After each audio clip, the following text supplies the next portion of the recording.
la medicina es un modelo preventivo, no curativo.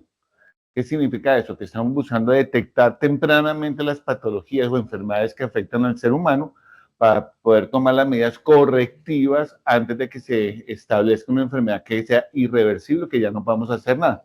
O sea, como digo los papás, cuando uno detecta tempranamente una enfermedad, el tratamiento es mucho más fácil que cuando uno la detecta tardíamente y el paciente está jodido y se jodió y ya es difícil poder echar para atrás las consecuencias que ha tenido esta enfermedad. Tal vez uno de los ejemplos más claros que tenemos en ese aspecto de medicina preventiva es la ambliopía, que es el tema que nos compete hoy. Nos compete. Ya sé que me toca hacer esto. No nos compete.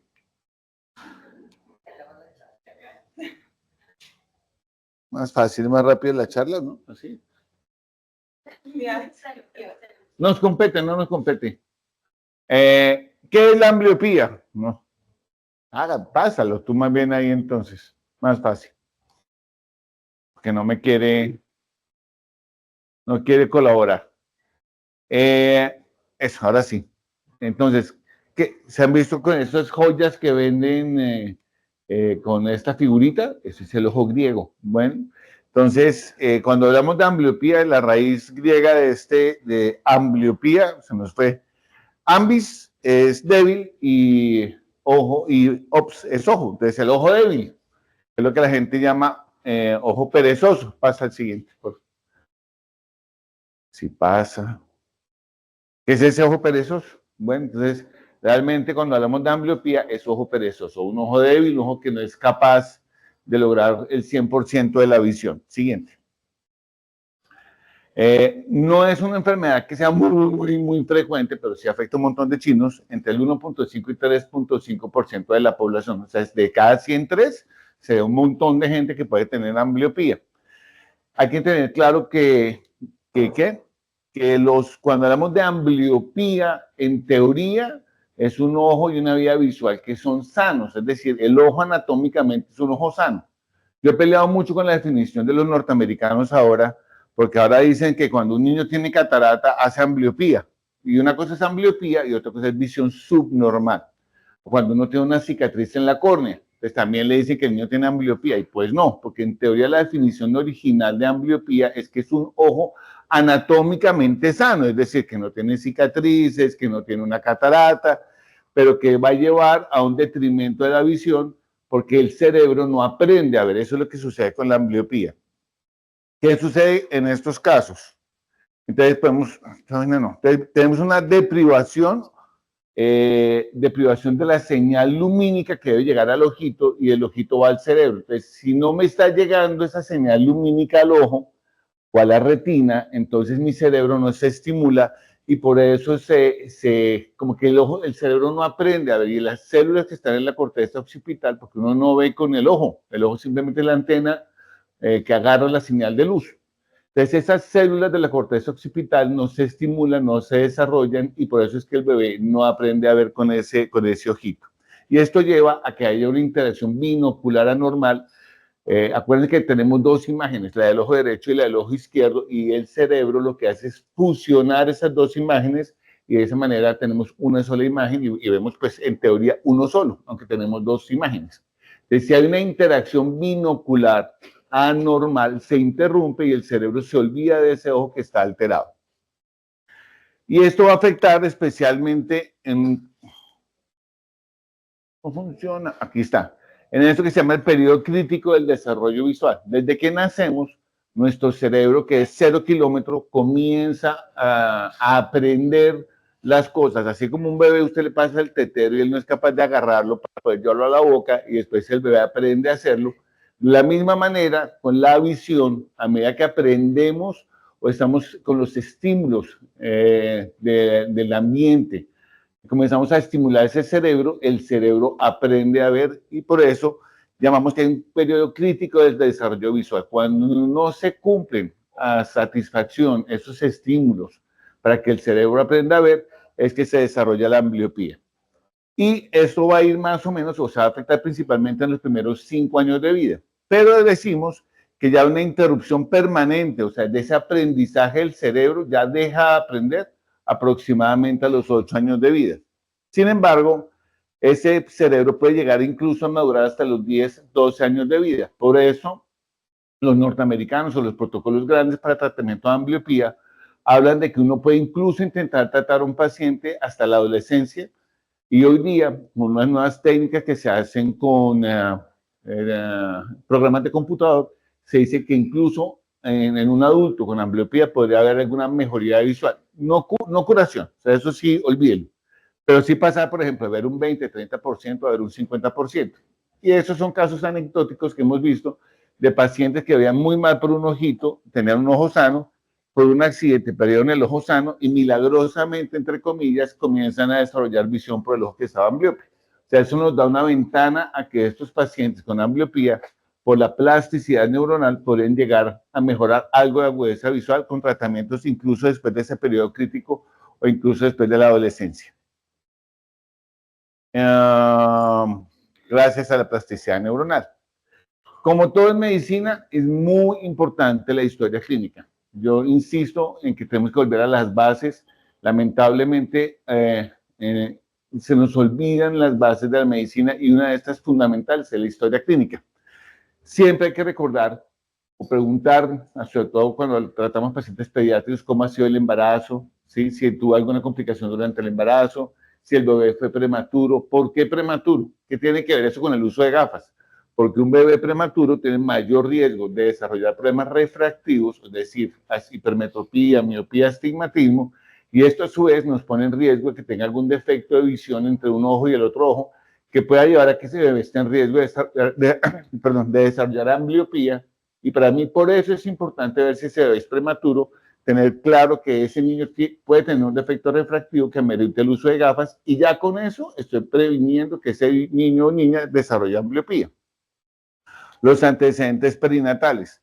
¿Por qué un perinatal? O sea, ¿qué tiene que ver el periodo perinatal con que un niño vaya a tener ambliopía? Porque, por ejemplo, la semana pasada vi en la clínica UROS un bebé que tuvo una asfixia perinatal y me lo hicieron valorar. No es un bebé prematuro, ¿para qué lo ve el oftalmólogo? Pues resulta que este niño, dentro de todo el mecanismo del parto, tuvo unas hemorragias en la retina y varias de esas hemorragias fueron justo en el centro de la visión, en la fovea, que es el centro de la mácula. Y está demostrado que estos bebés con esas hemorragias a nivel foveolar, si se demora mucho tiempo en reabsorberse esa hemorragia, es como si yo le pusiera un parche, así tal cual. Entonces, si pasa 1 o 2 meses el chino con esa hemorragia en el ojito, desarrollan ambliopía, ya porque hay una diferencia en la visión de los dos ojos apenas el bebé está recién nacido. Dentro de los antecedentes personales también, hay que recordar que las enfermedades metabólicas pueden favorecer que el niño tenga catarata. Como les decía, no estoy muy de acuerdo con ese término, pero pues las enfermedades metabólicas pueden causar catarata y la catarata llevar a la ambliopía, o niños diabéticos que también pueden desarrollar defectos refractivos elevados y eso también les puede causar ambliopía. Y obviamente los antecedentes familiares. Cuando tenemos en la historia familiar de los pacientes papás con defectos refractivos elevados, papás con ambliopía, papás con estrabismo, pues obviamente es una carga genética que aunque no sea textualmente hereditario ni el defecto refractivo ni el estrabismo, sí pone una carga de riesgo para ese niño o esa niña.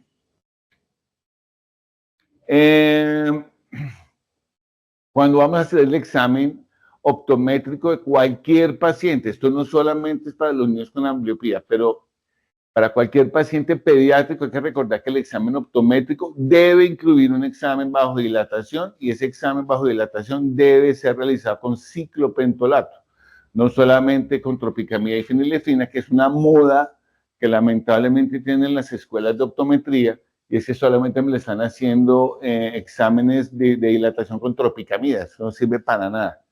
¿Por qué no sirve la tropicamida? Lo que necesitamos en un paciente pediátrico es paralizar un músculo que está dentro del ojo, que se llama el músculo ciliar, que es el que hace que el cristalino se mueva. Ese es nuestro sistema de autofocus, como el de la cámara digital o el de la cámara del teléfono, lo que permite que la imagen se ponga nítida. Eso lo hace en el ojo un musculito que se llama el músculo ciliar. Y en un bebé o en un niño que tiene un defecto refractivo elevado, ese músculo es muy activo y para poder saber exactamente cuál es el defecto de visión que tiene un niño, se tiene que paralizar ese músculo. Los medicamentos que utilizamos en optometría y en oftalmología para dilatar la pupila tienen diferente grado de poder, o sea, son más suaves o más fuertes para paralizar ese músculo. La tropicamida es el más suave de todos, entonces no nos paraliza el músculo y no podemos saber exactamente cuál es el defecto refractivo que tiene el niño. El ciclopentolato es el intermedio y que tiene un efecto, una duración del efecto más corta, que es más o menos entre 12 a 18 horas, mientras que la atropina, sí, en teoría puede dejar la pupila dilatada por 3 semanas. Por eso no se utiliza de rutina la atropina, aunque es el más potente de los cicloplégicos que paralizan de mejor manera ese músculo. Solamente o lo reservamos la atropina para algunos casos especiales. Y de rutina, para realizar el examen optométrico en los pacientes pediátricos, se debería usar el ciclopentolato, ¿vale? Uno de los miedos que tienen actualmente es que los efectos colaterales que pueden tener estos medicamentos son extremadamente raros y mucho depende de cómo se apliquen esos medicamentos. Sobre todo acá que tenemos auxiliares de enfermería, hay que recordar que cuando colocamos cualquier medicamento en la boca o en el ojo del bebé puede tener un efecto colateral. Entonces tenemos que saber cómo utilizar ese medicamento. En el caso de los cicloplégicos, es muy importante que cuando coloquemos las gotas en el fondo del saco conjuntival, le hagamos presión en el saco lagrimal al bebé o a la bebé o al niño o a la niña durante por lo menos 30 segundos, un minuto. Bueno, o si si está con el papá, usted le dice al papá y le enseña para que el papá le espiche acá al lado del puente nasal. Ahí lo que estamos haciendo es tapar el saco lagrimal y evitando que el medicamento pase de la fondo de saco conjuntival a la mucosa nasal y de ahí al torrente sanguíneo. Entonces, si nosotros hacemos esa simple maniobra, vamos a reducir la posibilidad de efectos colaterales del medicamento en el paciente pediátrico.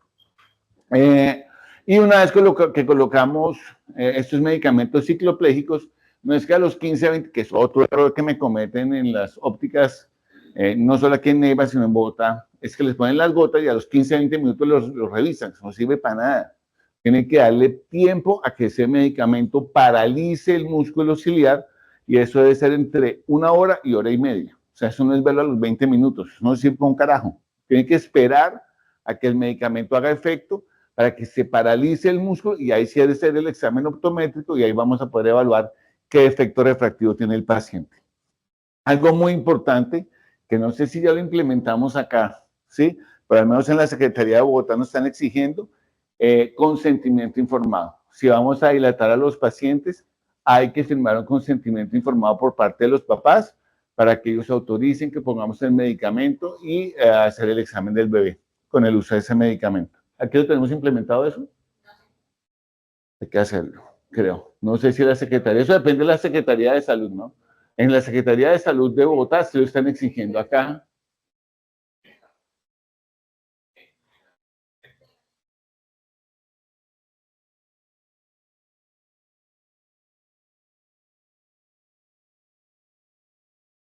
Hello.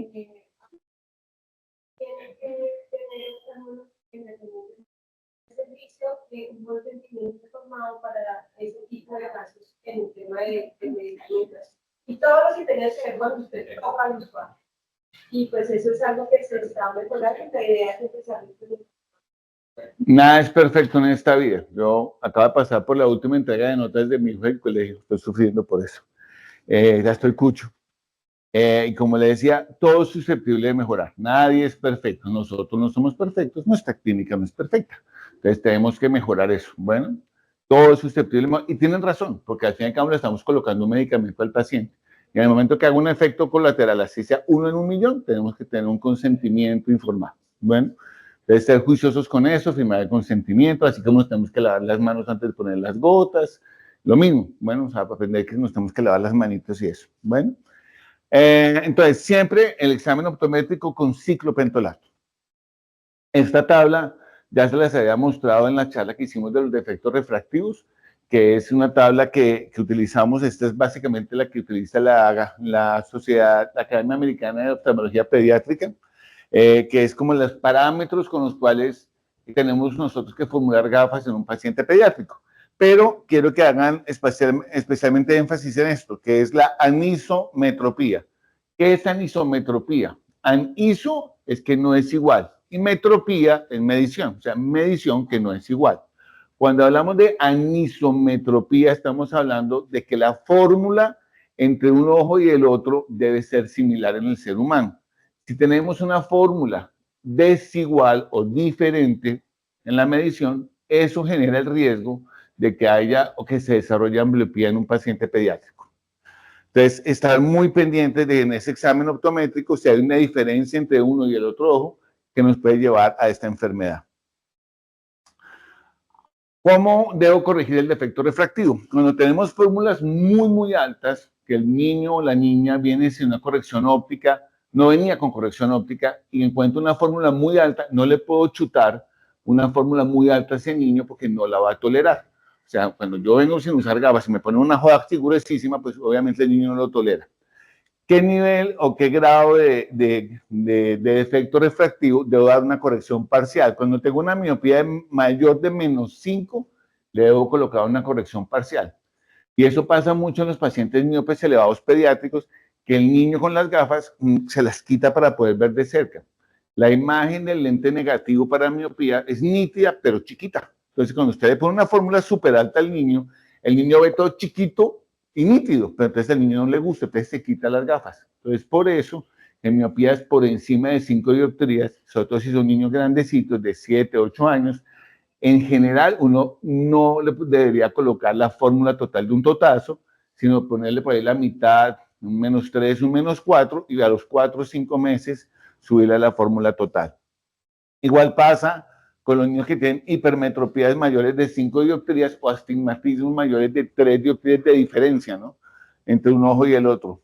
O astigmatismos muy elevados. Cuando es un astigmatismo, lo que le pasa al paciente es que ve todo pandeado. Entonces uno le pone las gafas y el pobre chino no puede ni caminar porque siente que todo está pandeado. Entonces uno lo que hace es colocarle una fórmula parcial, que el niño o la niña se adapte a eso y después se le sube a la fórmula total. Me había pasado para allá. Y cuando estamos hablando de que un paciente detectamos que tiene una visión por debajo de lo normal, con un defecto refractivo elevado, hay quienes agarran y le ponen gafas parciales y le ponen parche una vez. No. Uno tiene que esperar a que el niño o la niña tenga la fórmula total del defecto refractivo para iniciar la rehabilitación visual. Recuerden lo que les dije al comienzo de esta charla.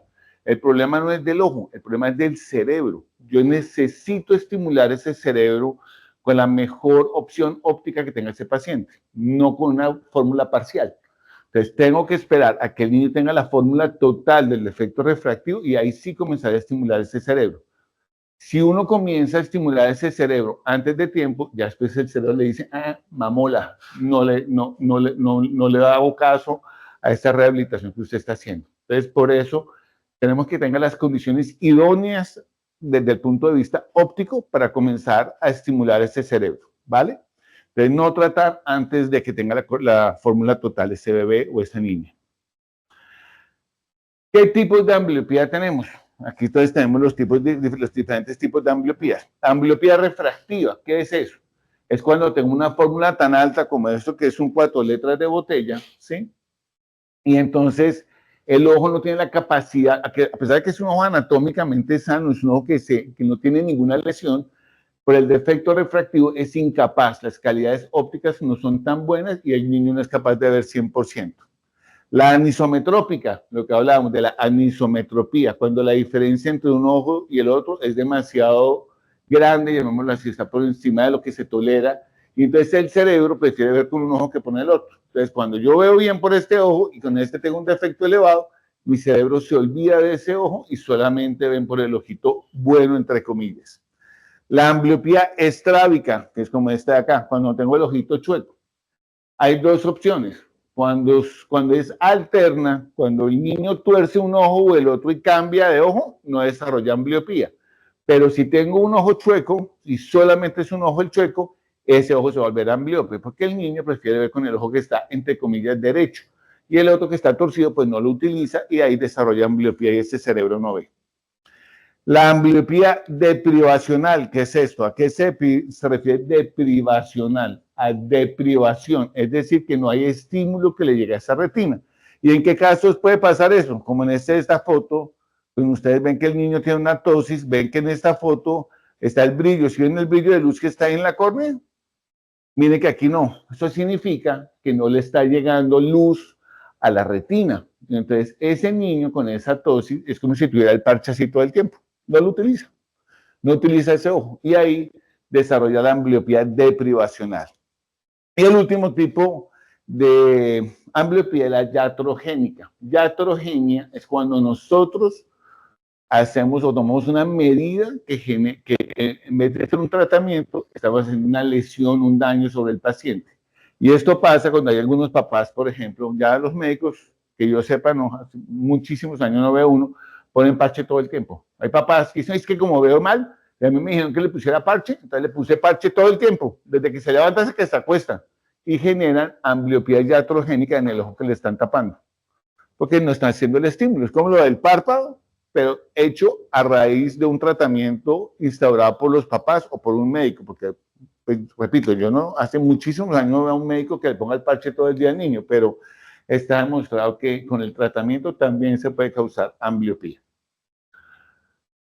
Entonces, ¿cuál es el objetivo del tratamiento para ambliopía? Obviamente, desarrollar la mejor visión corregida posible en ese paciente, que es dejarle la mejor visión para el resto de su vida. Por eso es la importancia de detectar y tratar tempranamente esto antes de los 8 años, porque la visión que yo logre con ese niño la va a durar para el resto de su vida. Y como preguntan mucho los papás, doctor, ¿y cuando sea más grande se puede operar? Pues sí, se podrá operar del defecto refractivo, pero no le va a servir para mejorar la visión. Si usted ese cerebro no lo rehabilitó adecuadamente, pues no va a mejorar después ni con cirugía, ni con agua bendita, ni con nada, porque ya ese cerebro está dañado. Eso está demostrado en un estudio que hicieron en los años 60, 70, en que nacían los miquitos, nacían miquitos y les cosían un ojo, les cosían los párpados de un ojo, así.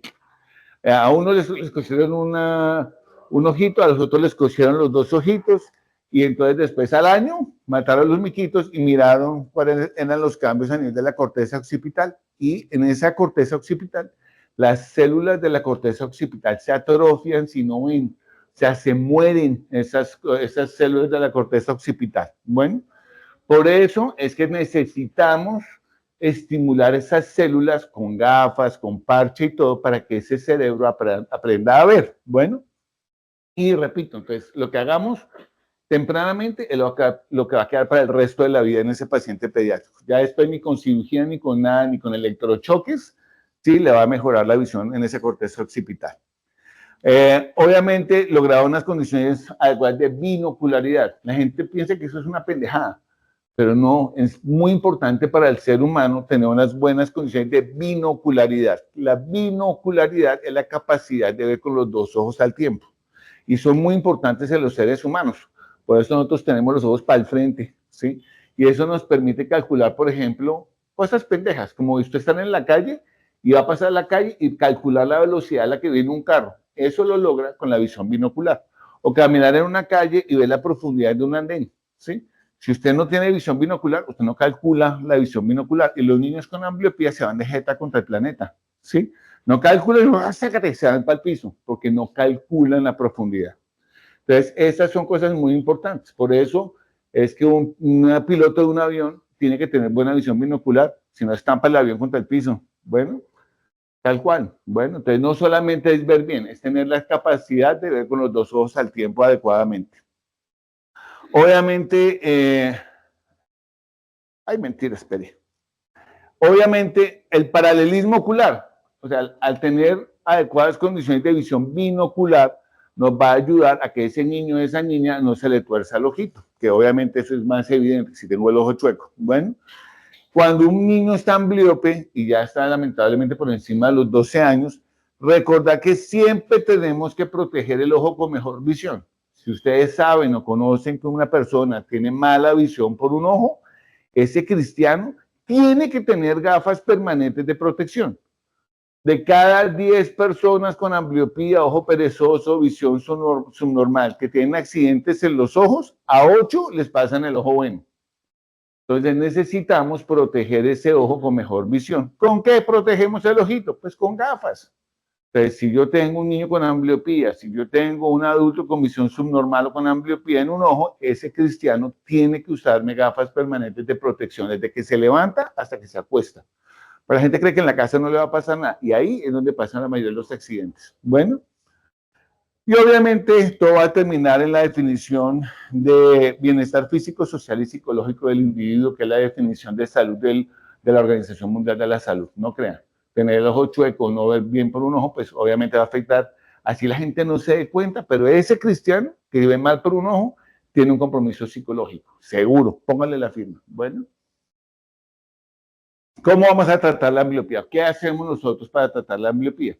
Básicamente hay 3 formas de tratarlo. Con parche, que es el parche que ustedes ven con los niños por ahí, terapia farmacológica, que es con la atropina al 1%, o la terapia de penalización. ¿Qué es esta terapia de penalización? Cuando coloco algo en el lente, en las gafas, que emborrona la visión del ojo sano para obligar que el ojo amblioto u ojo perezoso estimule la visión. Sin lugar a dudas, la terapia con parche es la más efectiva, pero a la vez es la que más problemas tiene para que el niño se adapte a las gafas. Y hoy día, como tenemos a esos papás que les gusta malcriar a los niños, ¿sí? Y no son estrictos, y que pobrecito, que igual pobrecitos, póngale el berraco parche, ¿sí? Pero lamentablemente tenemos problemas porque esto en general los niños no lo toleran porque les da mamera, que neva, que porque les suda el ojo, que porque le da calor, que porque no sé qué, porque, pues. Pero sin lugar a dudas, esta es la terapia más efectiva. En general, ¿qué es lo que hago yo? El pH, porque ese es mi esquema actual. Cuando es una ambliopía leve, o sea que ve más o menos más del 60% de ese ojito, utilizamos 3 a 4 horas el parche en el ojo bueno para obligar que el ojo malo vea. Cuando es una ambliopía moderada, severa, 6 horas. Cuando yo ya he hecho terapia para la ambliopía y como que se frena la progresión a la mejoría de la visión de ese ojito, normalmente lo que yo hago es colocarles un filtro azul. O sea, tenemos las gafas, le ponemos el parche y las gafas y al ojo malo se le coloca un papel celofán azul y uno lo pone a colorear con rojo, verde y negro, bolitas de colores chiquitas. Y eso ayuda a estimular los conos a nivel de la región macular y eso puede estimular un poquito más la mejoría de la visión hasta 2 líneas más de cuando ya uno no logra mayor visión, puede lograr 1 o 2 líneas más con el filtro azul. Básico, importantísimo, para que ustedes se lo comenten a los pacientes o familiares cuando un niño está con parche, no suspender el berraco parche hasta que el médico no le diga que puede suspender, o la optómetra, no que suspenda el parche. Bueno, no deben suspender el parche. Lamentablemente uno de los grandes problemas que tenemos es que uno le dice al papá, parche, control en 3 meses, y claro, por lo de las citas y la agenda, y entonces que no hay cupo, entonces regresan a los 7 meses, no, doctor, es que como usted me dijo que 3 meses, le dije, no, 3 meses para que lo vea yo, no para que suspenda el parche. Entonces aquí toca ser muy claros de que no deben suspender el parche hasta que estén en la cita médica u optométrica y le digan que se le puede suspender el parche. Bueno, porque ese es un error clásico. Y cuando está demostrado que cuando un paciente está en rehabilitación visual y suspende el parche, ya nunca va a lograr lo que pudo haber logrado en la primera terapia. Entonces, es como cuando usted lo operan de la rodilla y hace mal la terapia de rehabilitación y ya quedó jodido, ya por más que haga terapia, nunca desarrollado va a quedar igual, si lo hubiera hecho bien desde el comienzo. Entonces, más o menos pasa lo mismo a nivel del cerebro. ¿Hasta cuándo vamos a mantener el parche? Hasta que haya estabilidad de la visión. Si logré pasar de 30% de visión a 70% y lo mantengo durante 6 meses en 70%, ahí ya comienzo a bajar el parche. Si me llegó a 90% o 100%, no suspendo el parche inmediatamente. Continúo con el parche y voy disminuyendo las cantidades de horas en el tiempo hasta que ya lo suelto para que el cerebro se acuerde que tiene que ver con ese ojito. Nunca suspender de manera abrupta el parche.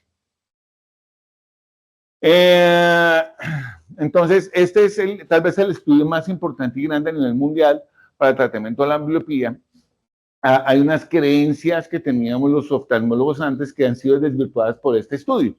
Entonces, En el PEDIC, por ejemplo, hablan de que para ambliopía moderada, colocar 2 horas de parche es igual a 6 horas. O sea, no hay necesidad de colocar 6 horas. Yo sí lo sigo colocando, con todo respeto de ellos. ¿Sí? Porque 2 horas creo que es muy poquito. Pero claramente lo que sí sigo yo es que en la ambliopía severa, 6 horas de oclusión es igual a una oclusión de todo el día. Durante muchos años utilizamos oclusión todo el día menos 1 hora al día. O sea, tapábamos el ojo bueno 11 horas al día y en 1 horita lo colocábamos en el ojo malo para que este no se ambliopizara. Eso ya fue desvirtuado por este estudio del PEDIC y el ATS. Entonces, está claramente demostrado que 6 horas es como si pusiéramos parche todo el día. Entonces, eso sí me parece justo porque un pobre niño con una ambliopía moderada, severa, con el parche todo el día, el pobre chino debe ser incapaz de vivir, qué mamera. Y con estos esquemas, lo que se ha demostrado es que hay una mejoría de ambliopía moderada hasta el 71% y una ambliopía severa del 55%. Cuando hay una ambliopía severa menor de 30% de visión, es muy difícil llegar a una visión de 80%. Generalmente se quedan en 50, 60% de visión, pero obviamente ustedes entenderán que es preferible ver 50, 60% que ver 15 o 20%. Bueno, entonces, pues, ¿qué hay que hacer? Pues la terapia. Si no hacemos la terapia, pues obviamente el chino se va a quedar con el 15 o 20% de visión y recordar que no sabemos qué le va a pasar el día de mañana a ese ojo bueno. Y si el niño tiene un accidente o hace una catarata, cualquier joda en el ojo bueno y se queda con un 15 o 20%, pues preferible que vea 50 o 60%. Obviamente, quisiéramos tener pacientes como esta niña que se pone el parche y está toteada de la risa. Normalmente lo que pasa es el otro, ¿sí? Que el chino grita, se jala las mechas, se desespera. Quisiéramos colocarle las gotas, sí, fácilmente, pero lo que tenemos es un niño que rechaza, volea pata, puño, muerde, ¿sí? Pero pues cuando no tenemos la opción de colocarle el parche, el niño no se deja con el parche y se lo quita, se lo arranca y la mamá dice, no, es que me gasto 20 parches. ¿Cuánto cuesta una caja de parches? Eso cuesta una platica, ¿no? Entonces viene la opción de la terapia farmacológica. ¿Qué hacemos con la terapia farmacológica? Colocamos atropina al 1%. Lo que hacemos, si ustedes ven aquí en la foto, esta pupila está dilatada, este es el ojo perezoso. Entonces, al colocar la atropina en el ojo bueno, ¿sí? Lo que hacemos es paralizar el músculo ciliar. ¿Se acuerdan del musculito que hablamos al comienzo de la charla? Con la atropina paralizamos ese músculo. Y todo lo que ese niño ve de cerca, lo ve con el ojo malo. Porque con la pupila dilatada y la atropina, el niño no es capaz de enfocar para ver de cerca. Entonces, los niños en general, entre más grandes menos, pero entre más chiquitos más, todo su mundo es cercano. Bueno, se sientan a colorear, pintar, ahora con el pinche celular, todos los niños pegados al celular, todo su mundo es cercano. Entonces, si yo tengo la pupila del ojo bueno dilatada, con el músculo ciliar paralizado, el chino berraco no ve de cerca. Entonces le toca, para poder ver, le toca con el ojo malo. Y ahí estimulamos el cerebro. Es como si tuviera un parche. Bueno, esa es la teoría muy bonita, pero no es tan efectiva. Bueno, sí se mejora muchísimo. Lo que hacemos es utilizarlo entonces en aquellos que son intolerantes a la oclusión o que los papás no lo obligan. Generalmente lo utilizamos en hipermétropes. ¿Por qué? Porque el miope ve bien de cerca. Entonces, si el chino es miope alto, yo le pongo atropina, le vale hongo, porque de cerca ve bien, entonces no me sirve para los miopes, es para hipermétropes, ¿listo? Colocamos 1 o 2 gotas a la semana y lo vamos vigilando cada 2 o 3 meses, igual como si tuviera parche. Es una muy buena opción, sin embargo, a mí no me gusta mucho. Entonces, conclusión del tratamiento de la ambliopía, siempre intentarlo. Si a mí me llega un niño de 10 años con ambliopía, yo no le digo al papá, se jodió, de malas, jódase, ya, se jodió de por vida. No, lo trataron, no lo trataron, y así lo hayan tratado, yo siempre le doy el beneficio de intentar el parche. Primero los mando con Sandrita, que me le haga su buen examen bajo dilatación pupilar, que alguien pensante como Sandra le ponga las gafas que son, porque aquí todos le ponen las gafas que no son, me da una furia, de ponerle las gafas que son, ¿sí? Y ponerle el parche como es, e intentarlo. Yo no pierdo nada, ¿sí? O sea, si fuera mi hijo, repito, uno le debe hacer a sus pacientes lo que le haría a su propio hijo, hija, hermano, hermana, esposo, esposa, ¿sí? Entonces, si fuera mi hijo, yo le haría el intento. Y siempre intento darle tratamiento a ese paciente con visión subnormal, a ver si mejora, qué tal que mejore. Y vuelve y juega. Así sea 1, 2, 3 líneas de visión, estas 2 líneas de visión le pueden servir el día de mañana a ese paciente cuando sea adulto. Bueno, comprometer a los papás, por Dios, ¿sí? Yo le jalo, después de atender al niño, lo que más hago es darle cantaleta a los papás. Los papás de ahora son muy desjuiciados. Pucha, sí, pero se están tirando a los niños y además de ellos te tiran a sus propios hijos. Le digo, oiga, es su hijo, no es mío. ¿Sí? Por Dios, hay que comprometer a los papás. Mira, tienes, y yo digo, tiene que volverse un dictador. Grite, llore, patalee, se revuelque, el niño tiene que utilizar el parche. De malas. Ay, pero es que, de malas. Pero es que, de malas, te toca. No, no les doy opción. ¿Sí? No hay que darles opción. Si usted le da opción, venga, meten las patas. Entonces, hay que comprometer a los papás. ¿Sí? Hay que hablarle muy claramente a los papás, ser muy directos. Mire, su hijo está así y usted tiene que hacer esto así. Pare de contar. No hay opción. Bueno, como les mencionaba, lo más importante de todo, ordenar la corrección óptica total y adecuada. ¿Cuál es la mejor opción? El parche. El parche siempre será la mejor opción. Está demostrado en décadas, en todos los estudios mundiales, de que el parche, no hay nada que supere el parche para rehabilitar un ojo. ¿Qué hay que hacer? Pues cumplir con el parche. Si no lo cumple, pues de malas se va a jorobar el niño. Bueno, la terapia farmacológica es una terapia una alternativa, sí, buena, pero no es la mejor, indudablemente. Tampoco los dispositivos electrónicos se están vendiendo. Hay unos como 3 casas comerciales que venden una joda lo más de bonita por 25 millones de pesos y entonces que la terapia, entonces que el paciente, primero es costoso, segundo el paciente tiene que venir, creo que todos los días y estarse durante 1 hora en el consultorio. ¿Usted a qué horas hace esa joda? ¿Sí? Que ponerse a sentar con un computador, eso sí, les encanta. Obviamente, usted le pone una tablet a un niño y esa vaina es una maravilla porque es que el juego del carrito y entonces que no sé qué, y que en teoría con eso estimulan la visión. Pero, como decía un profesor mío, uno publica lo que quiere publicar. Entonces ellos dicen que tiene una mejoría mucho mejor que la terapia farmacológica. Si con el parche se mejora en un 80%, y dicen que mejoran hasta un 60, 70% la visión de los pacientes con ambliopía. Pero eso es muy complejo. Toda la organización de poder tener un sitio donde el niño se siente y haga la terapia, eso no es tan fácil. Incluso hay unos que dicen que uno lo que hace es que el niño se lleve el aparato a la casa. Yo creo que ese aparato se terminaría perdiendo aquí en Colombia. Entonces, sí, yo no lo haría. Y lo otro, es recordar que esos pacientes con ambliopía siempre se debe vigilar la visión del otro ojo. Hay gente que, perdón por la expresión, es culipronta, siéntete, tómese la visión del ojo malo. No, hombre, tómese la visión de los 2 ojos. Siempre hay que vigilar, ¿sí? No crean, la gente lo hace, ay, pero de verdad no le toma la visión. Sí, hay gente que no le toma la visión en el ojo bueno. Le toma la del malo, a ver cómo va y chao. No, espérese, tómele la visión en los 2 ojos porque hay que vigilar que no vaya a haber un daño con la terapia oclusiva en el ojo sano. Y eso es. Preguntas.